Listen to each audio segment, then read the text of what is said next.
the University of Asia and the Pacific. She is the president of her own training and consultancy firm, the Trans Global Services for Professional and Entrepreneurial Development Incorporated. She is a certified trainer, speaker, and coach of Jan Maxwell Company. She is also the author of her own book entitled Lead and Be Led, 52 Weeks of Leadership Inspiration. We hope that in her lecture here tonight, we may all find the value of remembering and treasuring our past. Our stories will one day be part of our history. Without further ado, we'd like to welcome Architect Sarina Sadan. Good evening, ladies and gentlemen, the Honorable Dan Fernandez, Honorable Joey Catindig, we meet again, sir. Of course, Atty. Ragasa as the representative of the Mayor. Of course, Architect Mario Zavalla, Gem, the rest of the beautiful ladies and the debonair gentlemen. Can you take a look at the person beside you? Talaga bang beautiful yan and debonair? Okay, I just wanted to make sure, alright? I just wanted to make sure. Alright, the first time I was invited by Executive Director for Cuartel de Sto Domingo, Gem Batino-Diaz, was for, I think, a quarterly meeting, Gem? Or was it a monthly meeting? It was a general assembly. Are there participants already during that meeting that are here? May I have a show of hands? Oh, so you know me. All right. And I told you, for the benefit of the rest who were not there, I told you that I was shocked. I was really shocked that Santa Rosa had a fort. Unfortunately, I cannot list my lineage katulad ni Mr. Derek na wala ho akong ganon. Why? I'm a Manila girl. I'm a Manila girl. I was born and raised in Sampaloc, Manila. And it was only when I was 5 years old that my family moved to the southern suburbs, specifically Las Piñas. I had no province, although my father was a Cebuano and my mother came from Palawan. We all grew up in Manila.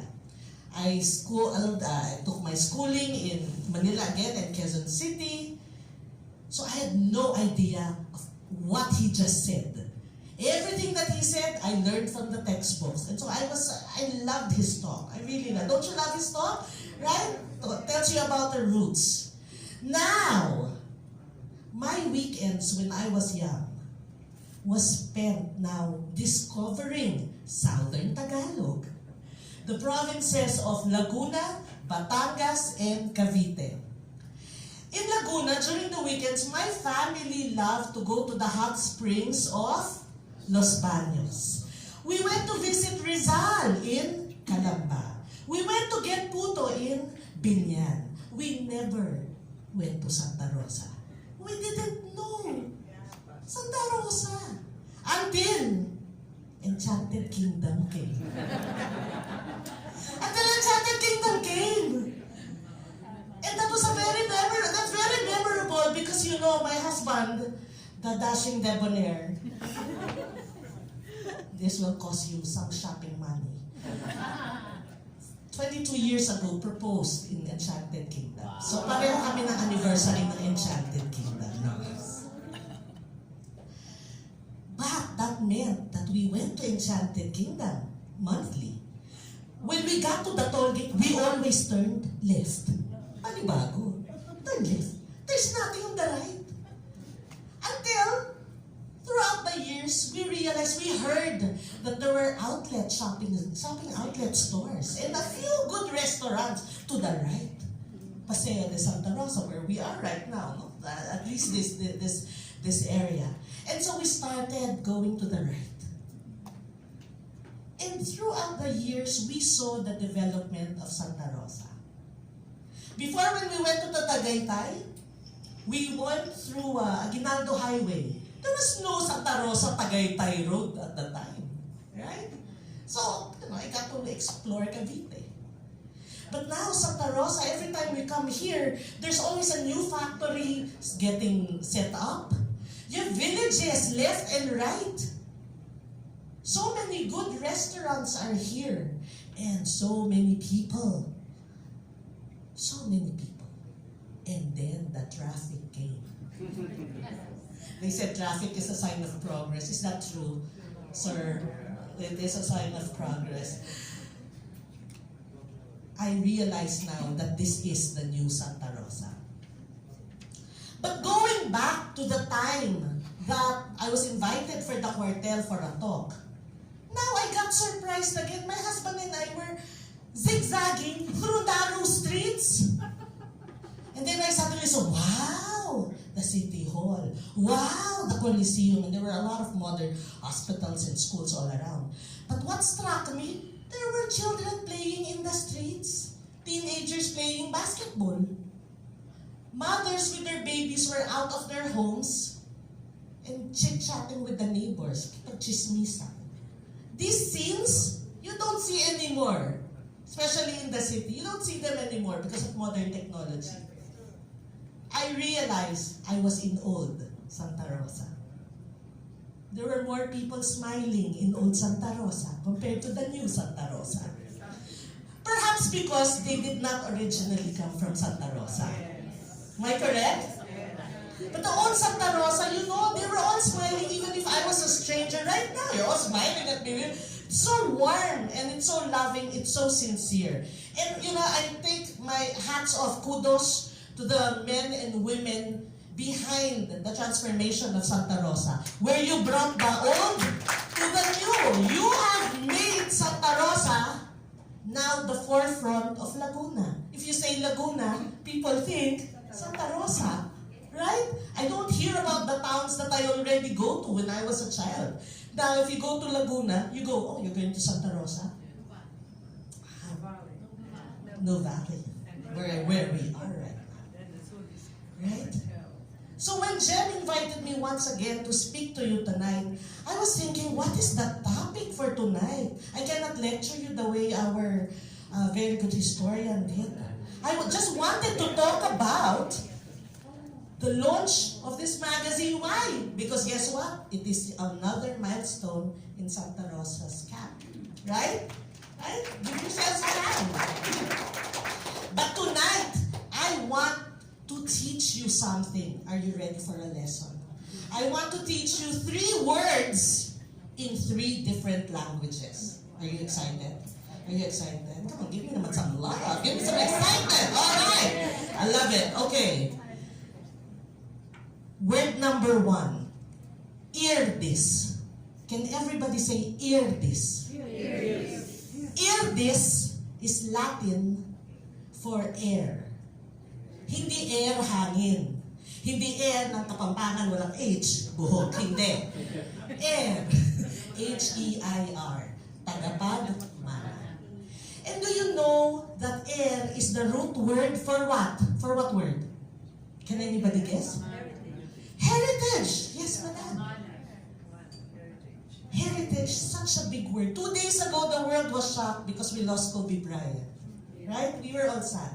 Why? Because we felt this person could have stayed longer and coached more basketball enthusiasts. I'm a basketball fan. He would have shared the Mamba mentality to more leaders and perhaps become a father and a husband more to his family. But I realized that Kobe Bryant left a legacy. He left a heritage. Heritage is such a big word. It is something that we live. We live. Objects, people, places. It can be in the form of money, property, and would you believe, gifts of stories, gifts of experiences, gifts of places and objects. People. People like Architect Domingo Zavalla. He is your father, sir. Attorney. He is your father, sir. Yes.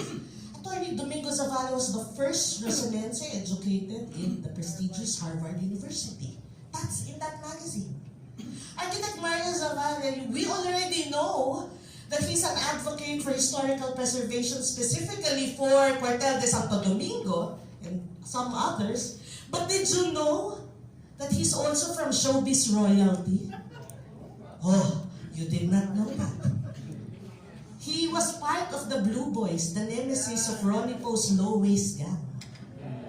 Oh. Did you see his picture? Ang gwapo. Did you see his picture in the magazine? Find that because that is, woohoo! He's so guapo. You were so guapo, sir. Heritage is about people. I did not know that Eve Perlas de San Jesus? De Jesus came from here, the Costurera. In Manila, I know Eve's as a brand. My mother had about 3-4 dresses coming from the Eve's fashion house. And then suddenly, when I was invited here, I realized, wow, the roots are from Santa Rosa. You have a very rich heritage. You have places like the Cuartel de Sto Domingo, bells and belfries, museums, arches, historical monuments with stories behind each one. Correct? Yes. This is your heritage. And I believe perhaps that this is one of the driving forces of the creators of the magazine, Architect Zavalla, and of course, Gem. This is because they love this city and they're proud of this place. Am I correct? Am I correct? Yes, no? I know you are. I know you are. Because to put up a magazine, that's hard. Very hard, I know. That is the message of this magazine. Rosanenses, you have a heritage. So be proud of it. Hear this. Heritage. Can everybody say hear this? Hear this. Latin. Number 2. Maktub. Can you say maktub? Kailangan tigasan nyo kasi Arabo to. Maktub. Tigas. Maktub. Maktub means it is written. Maktub means it is written. I have been in the corporate world for 26 years. And I have, in the course of my journey, I've probably taught and mentored 1,000 employees already. I've spoken to several groups as well. But ask me what I said in 1999, I wouldn't remember. 2003, I wouldn't remember. Even 2010. Why? Because I didn't write it. I did. In 2015, I received a very special birthday gift, and it did not come from him. I do not consider, I consider that gift the most special gift I've ever received. I am not counting anymore the gifts that came from him nor my children. It was a scrapbook. You know what a scrapbook is, right? Scrapbook, you have pictures, ribbons, fancy stickers, colors, right? But this scrapbook was just made out of craft paper and it was all text. When I read the text, I realized it was all the stories and all the lessons I have given to this manager of mine who gave me the gift. Her name is Chris. Apparently, she wrote everything I said and gave it back to me. These were the stories that impacted her life. Can you imagine, if you said pala something verbally, it would already influence and inspire people. What more if it was written? So I told myself, someday I will write a book. So I put it in my bucket list and shoved it to my subconscious. I totally forgot about it again. 2 years ago, 2018, I was in, I don't know if I told you this story, but let me tell you it again. I was in Krispy Kreme in Robinson's Galleria, and I was sitting down and I felt a tap on my shoulder. I turned around, there was this guy. I couldn't remember his name. Hindi ko maalala ang pangalan, ang mukha, hindi ko maalala. I don't remember. And then he said, TGS, that's what they called me. Coach TGS. Ma'am, he extended his hand. I just wanted to say thank you. Maraming salamat. Because you've taught me about leadership and patience and resilience through your stories. Your words have lived in my mind and in my heart.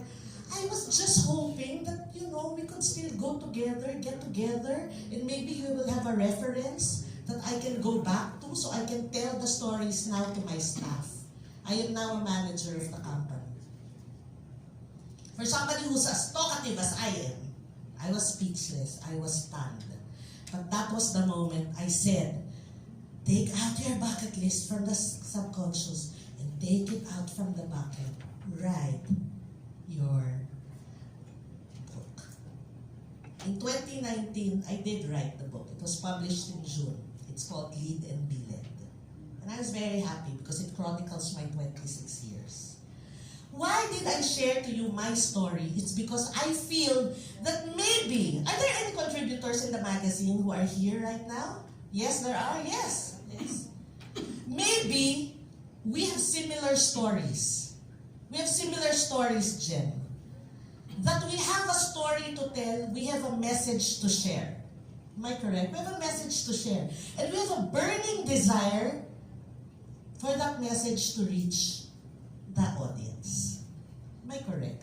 There's a story here, right? There's a story. There's a message. And what is this message? It's the message of both old and new. Is there going to be another magazine after this? Twice this year. So there's another one. So that means there will be new stories. There will be new stories. And guess what?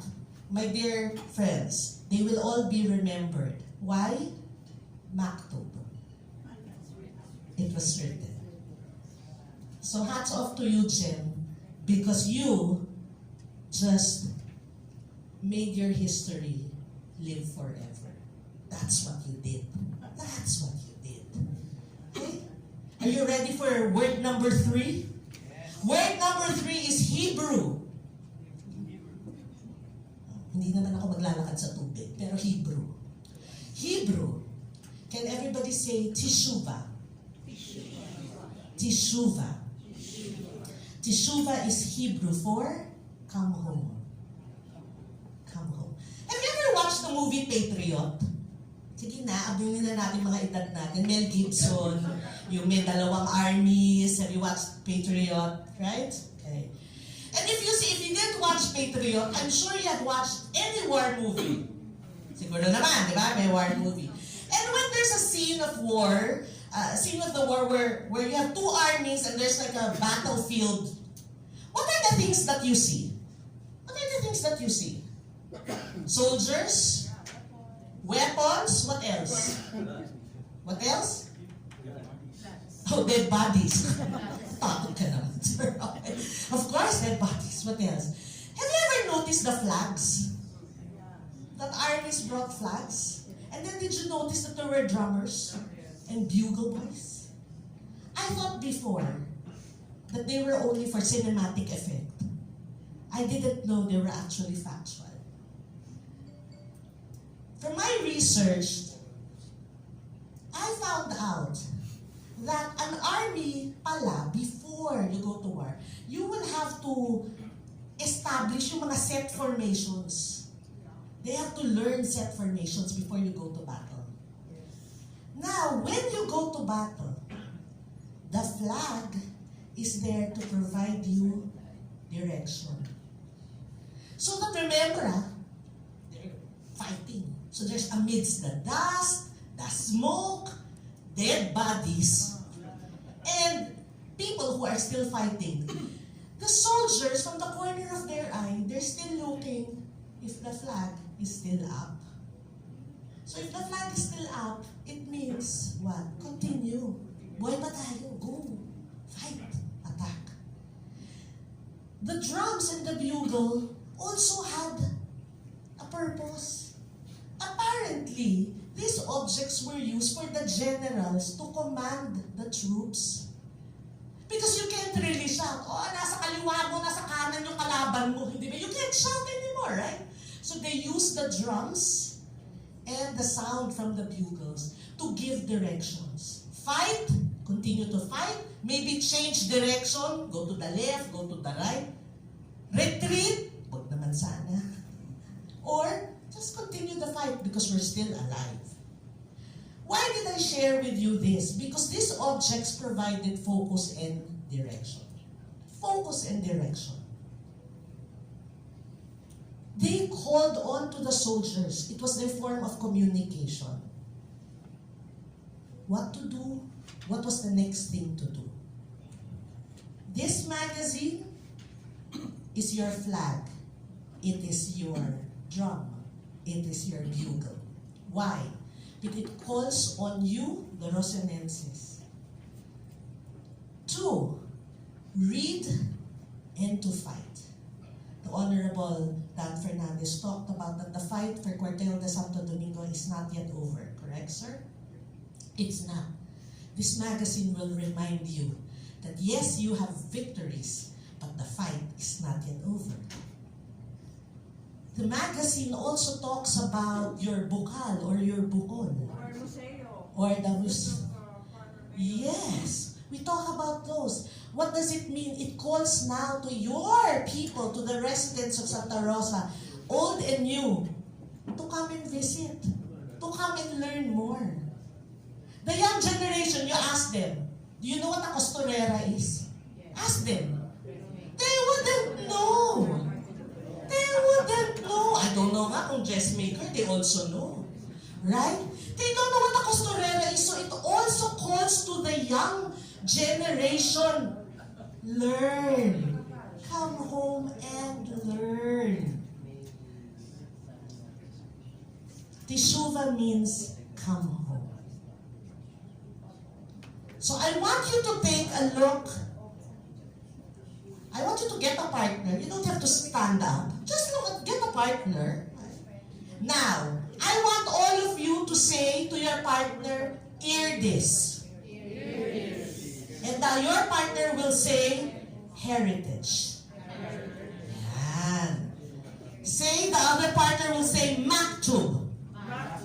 And the other one will say, it is written.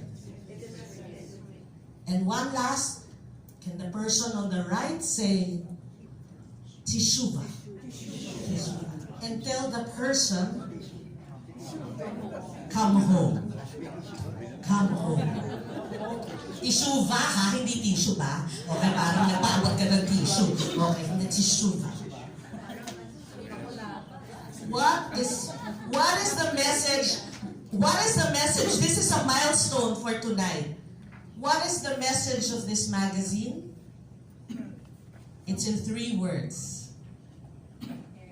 Hear this. Heritage. Ipagmalaki ninyo. Maktub. It is written. Tandaan at ipasa. Ipamana. And teshuva, come home. Santa Rosa, ang ating bayan. Ito ang ating tahanan. Magandang gabi po.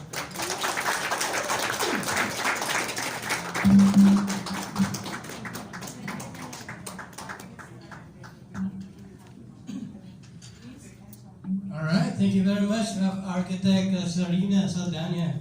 With that talk that you made tonight actually made us more excited about the magazine. All right, so everyone, please watch the audio-video presentation, The Making of Santa Rosa Heritage Magazine.